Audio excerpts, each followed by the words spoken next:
म्हणता म्हणता आयुष्याची 50शी गाठली मी, पण आजही म्हणू शकत नाही की मी माझं आयुष्य माझ्या पद्धतीने जगले.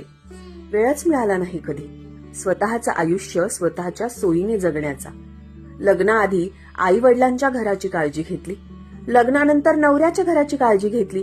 दोन्ही घरं सांभाळता सांभाळता देवाने मला दिलेल्या या देहरूपी घराला मात्र जळमट चढत गेली. आज 50शीच्या घरात आल्यावर स्वतःसाठी वेळ काढू पाहतीये.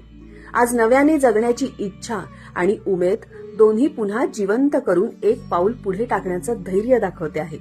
आता मला जमेल की नाही हे माहित नाही, पण स्वतःच्या इच्छांचं झालेलं मातेरं मी स्वतःच्या डोळ्यांनी नाही पाहू शकत.